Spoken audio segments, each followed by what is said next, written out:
말씀입니다.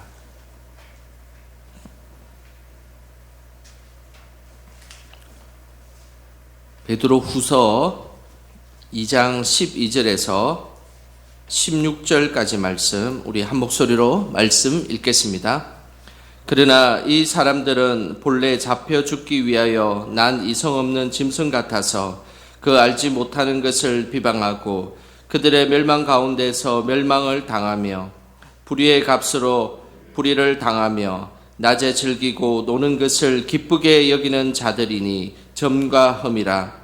너희와 함께 연애할 때에 그들의 속임수로 즐기고 놀며 음심이 가득한 눈을 가지고 범죄하기를 그치지 아니하고 굳세지 못한 영혼들을 유혹하며 탐욕에 연단된 마음을 가진 자들이니 저주의 자식이라. 그들이 바른 길을 떠나 미혹되어 보울의 아들 발람의 길을 따르는도다. 그는 불의의 삭을 사랑하다가 자기의 불법으로 말미암아 책망을 받되 말하지 못하는 나귀가 사람의 소리로 말하여 이 선지자의 미친 행동을 저지하였느니라. 아멘. 오늘 내일은 아침에 하나님의 말씀을 사모하여 나오신 우리 성도님들 주님의 이름으로 축복합니다. 6.25 때 우리나라를 도왔던 장군 하면 우리는 메가드 장군을 떠올립니다.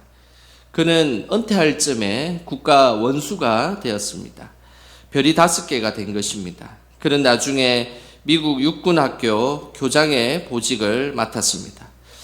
어느 날 국방위원들이 육군학교에 시찰을 나왔습니다. 메가드는 각종 보고서를 읽고 그리고 각종 보고를 마치고 자기 방으로 안내를 했습니다. 방 안에는 아무런 기구가 없고 단지 야전용 간이 침대밖에 없었습니다. 그는 항상 자신이 현역으로 전투 중인 군인의 모습을 보여주고 싶었던 것이었습니다. 그래서 자신의 방은 항상 야전 침대만 있는 곳으로 만들어 놓았던 것입니다. 그래서 국방위원들에게 자랑스럽게 이야기했습니다. 여기가 제가 생활한 방입니다. 이곳에서 일주일을 지내고 그리고 주일에만 집으로 갑니다 라고 이야기를 했습니다. 자기가 얼마나 고생하고 있는지 알려주고 싶었던 것입니다. 그래서 침대에 자는 것을 강조하며 이야기를 했습니다. 이제 시찰이 끝났습니다. 시찰이 끝나고 만찬을 베풀었고 금접시에 멋진 요리들이 담겨져 나왔습니다. 즐거운 식사가 끝나고 모두 돌아간 뒤에 그런데 금접시 하나가 없어졌던 것이었습니다. 메가드는 범인을 잡아야겠다고 생각했습니다. 그러면서 제일 먼저 국방위원들이 생각이 났습니다. 그래서 서신을 보내어서 금접시 행방을 캐물었습니다. 그리고 나서 며칠 뒤에 다음과 같은 편지가 한 통이 도착했습니다. 만일 장군님께서 그날 밤 야전용 침대에 주무셨다면 벌써 금접시를 찾았을 것입니다. 제가 모포 밑에 접시를 넣어 두었거든요. 점잖은 체면에 톡톡히 망신을 당한 메가드는 평생을 두고 이런 생각을 하였습니다. 아무리 작은 거짓말이라도 언젠가는 들통이 난다라는 것이었습니다. 늘 진실된 모습으로 하나님 앞에 영광 돌리는 저와 여러분 되시기를 주님의 이름으로 소망합니다.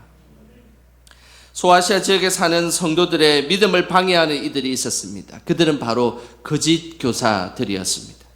오늘 본문은 이들의 거짓 행위와 거짓말은 분명히 드러날 것이고 종말의 날에는 하나님의 책망을 받을 것임을 우리에게 말씀하고 있습니다.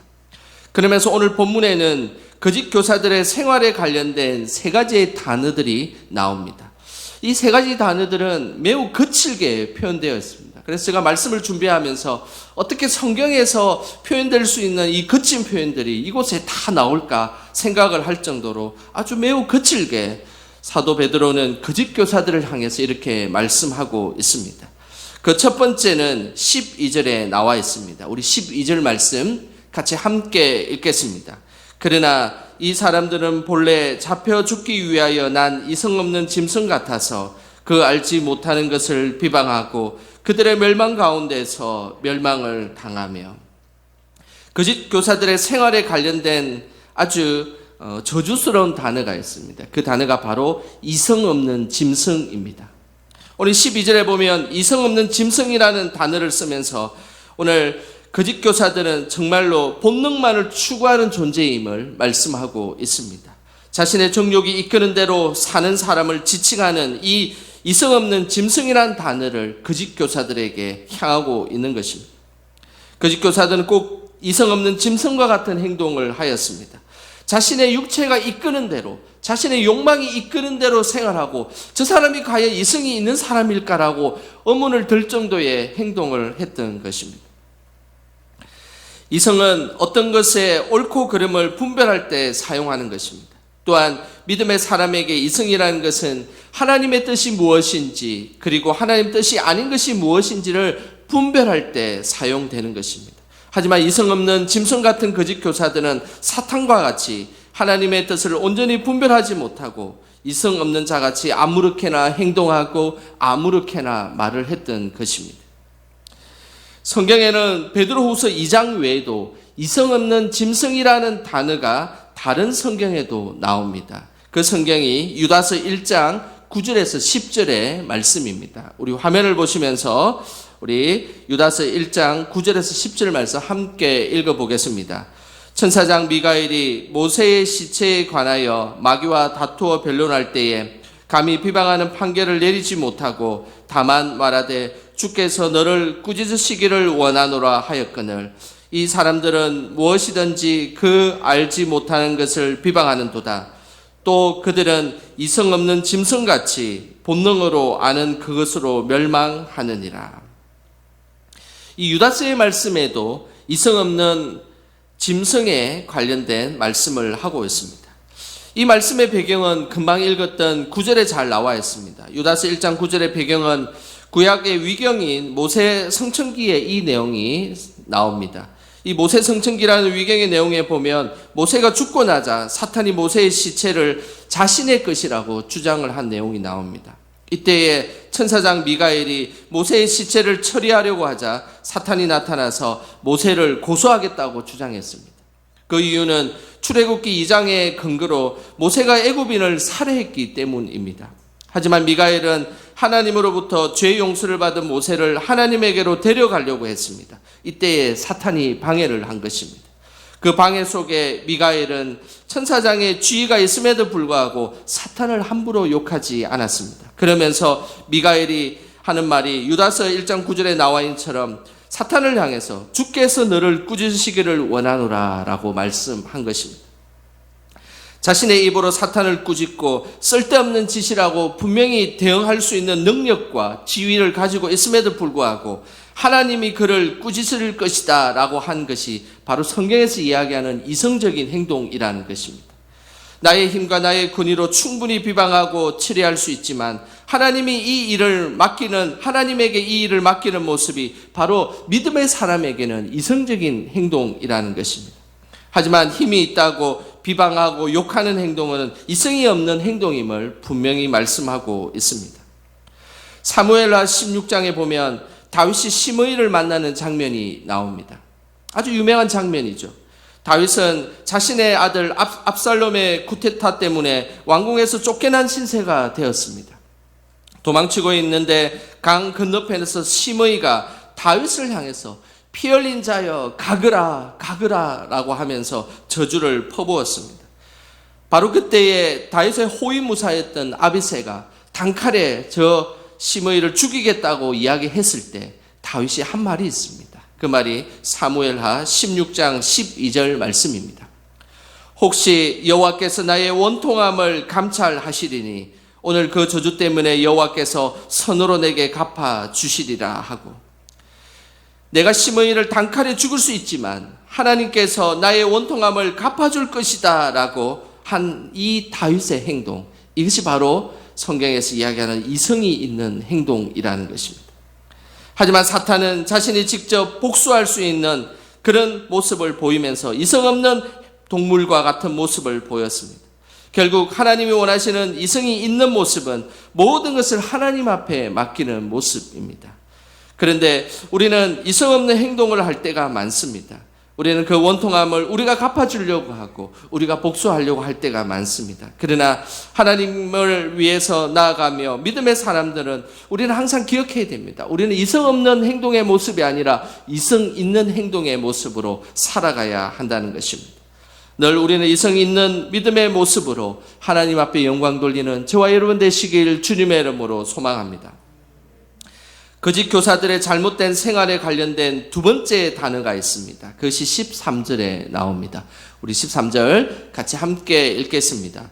불의의 값으로 불의를 당하며 낮에 즐기고 노는 것을 기쁘게 여기는 자들이니 점과 흠이라. 너희와 함께 연회할 때에 그들의 속임수로 즐기고 놀며. 거짓 교사들의 잘못된 생활과 관련된 단어는 바로 점과 흠입니다. 점과 흠은 예수님과 반대되는 행동을 하는 사람을 뜻합니다. 거짓과 탐욕으로 인해서 예수님과 전혀 다른 삶을 살아가고 있는 사람들이 바로 점과 흠이 있는 사람의 모습입니다. 베드로전서 1장 19절에는 예수님에 대해서 이렇게 말씀하고 있습니다. 베드로전서 1장 19절입니다. 오직 흠 없고 점 없는 어린 양 같은 그리스도의 보배로운 피로 된 것이니. 베드로전서 1장 19절에는 예수님을 흠과 점이 없는 분으로 말씀하고 있습니다. 예수님은 항상 완전하고 어떤 점과 흠이 없는 분, 그분이 우리의 예수님이십니다. 우리는 항상 점과 흠이 있지만 점과 흠이 없으신 예수님을 따라가는 것이 바로 믿음의 사람인 것입니다. 그러나 거짓 교사들은 점과 흠을 없애기 위해 노력하는 이들이 아니었습니다. 오히려 그들은 그들의 삶을 통해서 오히려 점을 만들고 흠을 만들고 그래서 드러나게 나쁜 모습들을 보이고 있었던 사람들, 그들이 바로 거짓 교사들의 모습이었습니다. 그렇다면 점과 흠이 있는 모습은 어떤 모습일까요? 베드로후서 2장 13절에 이렇게 오늘 분명하게 말씀하고 있습니다. 불의의 값으로 불의를 당하며 낮에 즐기고 노는 것을 기쁘게 여기는 자들이니 점과 흠이라. 너희와 함께 연회할 때에 그들의 속임수로 즐기고 놀며. 오늘 본문에는 특별히 거짓 교사들이 불의를 행한다라고 말씀하고 있습니다. 이 불의는 보통은 사람들은 불의를 행할 때 그 나쁜 행위를 밤에만 행할 때가 많습니다. 대부분 사람들은 밤에 불의를 행합니다. 그런데 오늘 말씀하고 있기를 그 불의를 낮에도 행한다라고 하는 것입니다. 밤낮 구분 없이 낮이든 밤이든 사람들이 쳐다보든 사람들이 그것을 보고 있든 그런 거와 상관없이 불의를 행하는 사람들, 그들이 바로 거짓 교사들이었습니다. 낮에도 유흥을 벌리고 흥청망청 놀고 다니고 그리고 그렇게 노는 것이 아무런 죄책감을 느끼지 못했던 사람들, 이들이 점과 흠이 있는 사람들의 모습이었습니다. 그리고 또한 점과 흠이 있는 자들은 13절 끝부분에 나와 있는 것처럼 너희와 함께 연회할 때에 그들의 속임수로 즐기고 노는 자다라고 말씀하고 있습니다. 여기서 연회라는 이 말은 교회의 성만찬을 의미합니다. 애찬식을 하며 성만찬을 하는 그 순간이었습니다. 우리가 생각하는 성만찬은 되게 거룩한 시간이지 않습니까? 예수님의 살과 피를 먹는 시간입니다. 그런데 초대교회 당시의 성만찬은 예수님의 피와 살을 상징으로 보여주긴 하지만 그러나 실제로 식사와 함께 곁들여서 성만찬을 하였습니다. 성만찬을 할 때 방탕한 자들은 교제하고 나누지 않고 먹을 것을 탐하고 술 취하는 모습을 보였습니다. 예수님의 피와 살을 나누는 거룩한 성만찬처럼 포장해서 이들이 실제로 원했던 것은 즐기고 노는 것이 그들의 목적이었던 것입니다. 이런 행위를 하는 자들이 바로 거짓 교사들이었습니다. 낮부터 방탕한 모습을 보이고 거룩한 성만찬의 자리를 즐기고 노는 자로 바꾸어 버려서 초대교회의 그 순결한 그리스도인들에게 나쁜 모습들을 보였던 것입니다. 점 없고 흠 없는 모습으로 살아가지 않고 오히려 점 있고 흠 있는 모습으로 살아갔던 자들이었습니다. 이 사실에 대해서 사도 바울도 점 없고 흠 없는 삶을 살 것을 말씀하고 있습니다. 예수님은 에베소 교회를 점과 흠이 없게 하셨다라고 말씀하면서 에베소서 5장 27절에 이렇게 말씀하고 있습니다. 우리 화면을 보시면서 함께 읽어보겠습니다. 자기 앞에 영광스러운 교회로 세우사 티나 주름 잡힌 것이나 이런 것들이 없이 거룩하고 흠이 없게 하려 하심이라. 예수님은 말씀으로 늘 우리가 주름이나 흠 없는 교회로 세울 것을 말씀하셨습니다. 우리 또한 늘 하나님의 말씀 가운데 주름이 없이 흠 없이 점 없이 살아가기를 하나님은 오늘도 원하신다는 것입니다. 아이를 낳으면 흉터 없이 키우고 싶은 마음이 다 부모의 마음이지 않습니까? 하나님의 마음도 마찬가지입니다. 우리가 늘 죄악 가운데 있지만은 그 죄악으로 인해서 험이 생기고 상처가 생기고 흉터가 생기지 않기를 원하는 것, 이것이 바로 하나님의 마음입니다. 우리는 늘 하나님 안에서 점과 흠 없이 살아갈 수 있도록 노력하고 거룩과 순결을 지키는 저와 여러분 되시기를 축복합니다. 거짓 교사들의 잘못된 생활에 관련된 세 번째 단어입니다. 세 번째 단어는 더 과격한 용어를 사용하고 있습니다. 14절을 같이 한번 읽어보겠습니다. 음심이 가득한 눈을 가지고 범죄하기를 그치지 아니하고 굳세지 못한 영혼을 유혹하며 탐욕에 연단된 마음을 가진 자들이니 저주의 자식이라. 거짓 교사들의 잘못된 생활에 관련된 세 번째 단어는 저주의 자식입니다. 이 저주의 자식이라는 이 말은 매우 과격한 표현입니다. 저주를 받아 마땅한 자들, 이 사람들은 저주를 받아도 마땅하고 욕을 들어도 마땅하다라는 사람들을 향해서 성경은 저주의 자식이다라고 이야기하고 있는 것입니다. 저주의 자식의 전형적인 특징은 음심과 탐욕이 가득한 모습을 보였습니다. 14절에 보면 저주의 자식은 음심이 가득한 눈을 가지고 범죄하는 자들이라는 것입니다. 그러면서 그들이 그냥 일순간에 자신이 그냥 음심이 가득한 눈으로 하는 그것이 그 자신에만 영향을 미치는 것이 아니라 믿음이 연약한 자들을 유혹한다는 것입니다. 믿음이 연약한 자들에게도 이 음심이 가득한 이 하나님 앞에 나쁜 태도들을 보이고 있다는 것입니다. 음심이라는 이 단어는 간음한 여자라는 뜻입니다. 음심이 가득한 눈은 음료로 가득한 여자를 보고 있는 눈을 의미하는 것입니다. 로마 시대에는 이런 말이 있었습니다.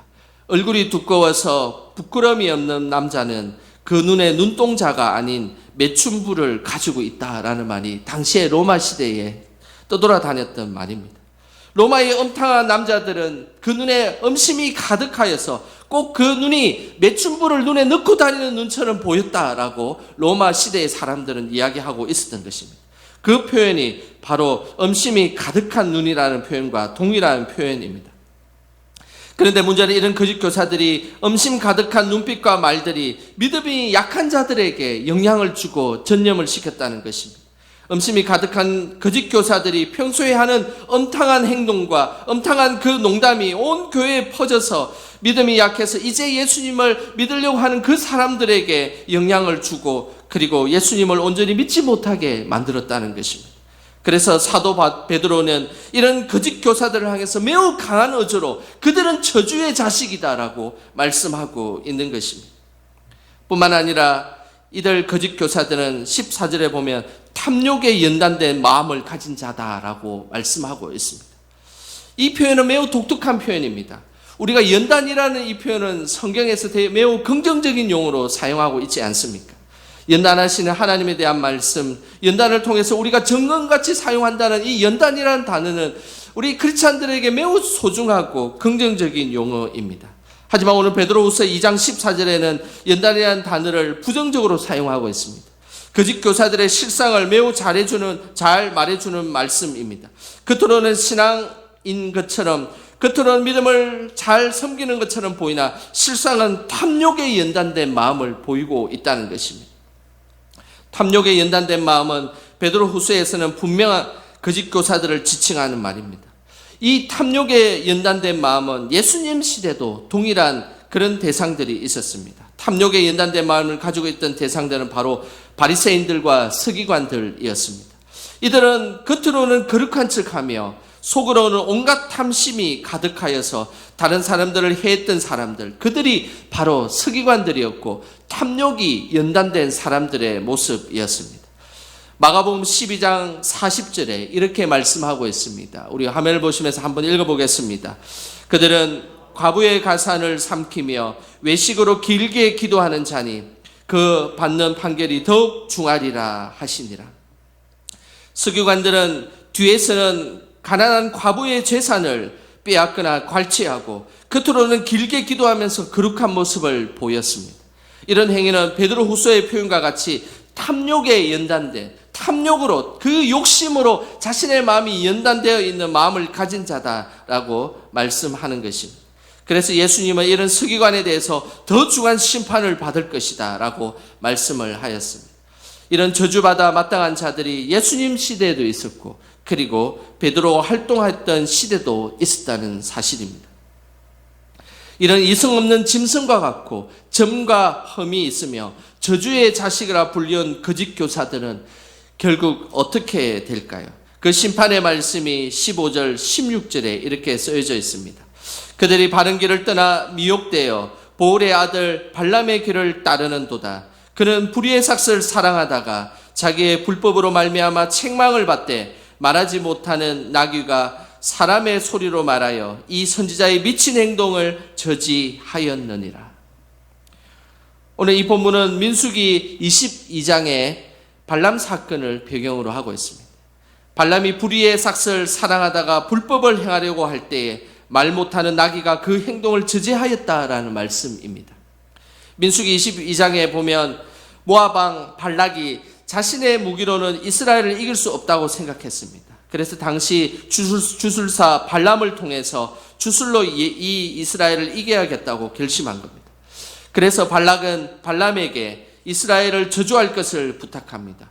하나님은 발람에게 이스라엘을 저주하지 말라고 분명히 말씀하였습니다. 하지만 돈에 눈이 먼 발람은 이스라엘을 저주하러 가게 됩니다. 그때 하나님의 사자가 발람을 죽이려고 서 있었던 것입니다. 그 순간 발람은 나귀를 보지 못했지만, 그러나 발람은 그 여호와의 사자를 보지 못했지만 발람의 나귀는 그 여호와의 사자를 보았던 것입니다. 그 순간 발람의 나귀가 갑자기 말을 하면서 발람을 저지한 것입니다. 발람의 미친 행동을 나귀가 저지한 그 순간이었습니다. 오늘 베드로후서는 매우 과격한 표현들이 계속 나옵니다. 미친 행동, 저주의 자식, 이성 없는 짐승, 그리고 흠과 점이 있는 모습, 이런 것들이 계속해서 나오면서 끊임없이 거짓 교사들이 이 초대교회 공동체를 얼마나 나쁘게 만들었고, 그들이 믿음의 싹이 이제 한참 크려고 하는 그 초신자들을 믿음의 싹을 단번에 잘라버려서 믿음의 행위를 가지 못하게 했던 이들의 모습이기 때문에 이 베드로후서의 오늘 이 본문은 이렇게 과격한 용어들을 사용하고 있는 것입니다. 불의를 행하고 범죄한 사람들은 분명히 하나님이 멸하실 것이며 심판하실 것입니다. 인간이 숨긴다고 덮어지는 것이 아닙니다. 시간이 지나고 때가 되면 하나님은 분명히 그들의 잘못을 드러낼 것이고, 그리고 그것을 심판할 것이고, 그리고 그 심판을 통해서 그들의 행위를 다 멸망시켜 버릴 것입니다. 2015년 미국에 이런 일이 있었습니다. 당시 부동산 재벌이었던 로버트 더스트라는 사람이 있었습니다. 이상하게 그 주변에 사람들이 죽어갔습니다. 하지만 로버트 더스트를 살인자로 지목하였지만 법원에서 증거가 없어서 그를 그냥 풀어주었습니다. 그리고 나서 15년이라는 세월이 흘렀습니다. 그는 부동산으로 더 많은 재산을 얻게 되었고 억만장자가 되었습니다. TV 한 방송국에서 억만장자 더스트의 삶을 조명하는 다큐멘터리를 촬영하겠다라고 제안했습니다. 그리고 그는 아주 기쁜 마음으로 제안에 응했습니다. 한참 촬영 중이었습니다. 마이크가 켜져 있는 줄도 모르고 화장실에서 15년 전에 자신이 주변 사람을 죽였다는 이야기를 혼자 말로 그냥 중얼거렸습니다. 결국 이 일로 인해서 법정에 서게 되었고 살인 혐의로 감옥에 가게 되었습니다. 지금 화면에 나오는 사람이 바로 그 사람입니다. 부동산 재벌 더스트입니다. 2015년 더 징크스라는 다큐멘터리를 찍고 있는 중에 이 일이 발생되었습니다. 15년 동안 어느 누구도 몰랐습니다. 그리고 어느 누구도에게도 깜짝같이 자신의 살인을 덮어두고 그리고 감추었던 것입니다. 하지만은 어느 누구도 몰랐지만 그 살인죄를 알고 있는 분이 계셨습니다. 그분이 바로 우리의 하나님이십니다. 우리는 거짓말과 진실된 말을 분별할 수 있어야 합니다. 늘 깨어서 말씀 가운데 있을 때 거짓과 진실을 분별할 수가 있는 것입니다. 그리고 그 거짓은 분명히 드러날 것이고 그 일로 인해서 하나님의 심판을 주실 것이고 그리고 멸망하게 할 것임을 우리는 기억해야 하는 것입니다. 그럴 때 거짓이 판을 치는 이 땅에서 우리는 거룩하고 순결한 하나님의 자녀로 살아갈 수 있도록 늘 기도하며 나아가야 될 것입니다. 오늘도 말씀으로 거짓과 진실을 분별하여 이 땅의 믿음의 공동체를 든든히 세우는 저와 여러분 되시길 주님의 이름으로 축원합니다. 기도하겠습니다. 하나님 아버지, 저희들을 진리편에 서게 해주셔서 감사드립니다. 늘 말씀 가운데 깨어서 기도함으로 거짓과 진실을 분별할 수 있도록 성령께서 함께하여 주옵소서. 이 땅에 거룩하고 순결한 자녀로 살게 하시고 매 순간 하나님께서 원하시는 합당한 삶으로 나아갈 수 있도록 인도하여 주옵소서. 우리를 구원의 길로 인도해 주시는 예수님의 이름으로 기도드립니다. 아멘.